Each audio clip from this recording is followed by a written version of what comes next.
পুকুরের অবস্থা দেখে আমার খুবই কষ্ট পাইছি যে মানুষ কিভাবে হয় মাছ মারতে পারে। মানুষের শত্রুতা মানুষের সঙ্গে থাকতে পারে। যারা এই কাজটা করেছে তাদের সঠিক তদন্ত বিচার হোক। আসসালামু আলাইকুম, আমি মোহাম্মদ মিলন মুন্সি। আমি এখানে ৭০ শতক জমির উপর আমার পুকুর এবং এখানে জমি আছে ফুল, এখানে ২.৫ একর জমি এবং পুকুর সহ আমার চাষ। এই পুকুরে আমি দীর্ঘদিন যাবৎ মাছ চাষ করতেছি। এখানে রুই, কাতলা, মৃগেল, অনেক রকমের দেশীয় মাছ এখানে আছে।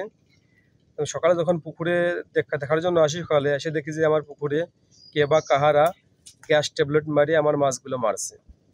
তা আমার পুকুরের অবস্থা দেখে আমার খুবই কষ্ট পাইছি যে মানুষ কিভাবে হয় মাছ মারতে পারে। মানুষের শত্রুতা মানুষের সঙ্গে থাকতে পারে, তাই বলে যে মাছের উপর এগুলো খাটাবে এটা ঠিক না। এখানে ৮টা পুকুর আছে, ৮টা পুকুরের ভিতর আমার একটা পুকুর, আর বাদ বাকি পুকুর অন্য মানুষের। আমার এর আগেও আমি অনেক মানুষকে ধরেছি আমার পুকুরের আশপাশ দিয়ে বড়শি নিয়ে, গ্যাস ট্যাবলেট নিয়ে এরকমের মাছ মারার পায়তারা করছে, আমি হাতে নাতে ধরছি। আমার তাদের প্রতি সন্দেহ।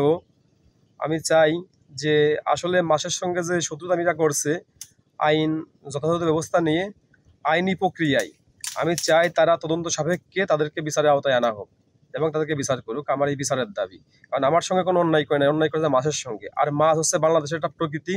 এইভাবে গ্যাস ট্যাবলেট মারে মারে বাংলার জমিনের মাছগুলো কিন্তু বিলুপ্ত হয়ে যাচ্ছে। দেশীয় মাছ খুঁজে পাওয়া যাচ্ছে না এখন বর্তমানে আর। ঠিক আছে, আমার এখানে আনুমানিক ২ থেকে ২.৫ লক্ষ টাকার একটা ডোনেশন হয়েছে। বড় মাছ সব ডুবে তলিয়ে গেছে, আপনারা তো ভিডিও দেখছেনই, আর ছোট মাছ পুকুরে ভাসিয়ে আছে। আমি চাই যে আইনের যথাযথ একটা ব্যবস্থা করুক। যারা এই কাজটা করেছে তাদের সঠিক তদন্ত বিচার হোক। আমারও এরকম পুকুর আছে, আমারও মাঝে মাঝে মানুষ এরকম অত্যাচার করে। যাতে এরকম মাছ তসরুপ না করে আর মাছ বিলুপ্ত না হয়ে যায়, আমি একটু সঠিক তদন্ত বিচার চাই। আমার এখানে মাছ ছিল প্রায় ১,২০,০০০ টাকার।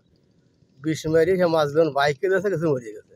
আগে ঘটনা ঘটেছিল সেটা আসলে মেলা আগে হলো ট্যাবলেট ধরা খেতে দিতে পারলে না, ধরা খেয়ে গেছিল এসে।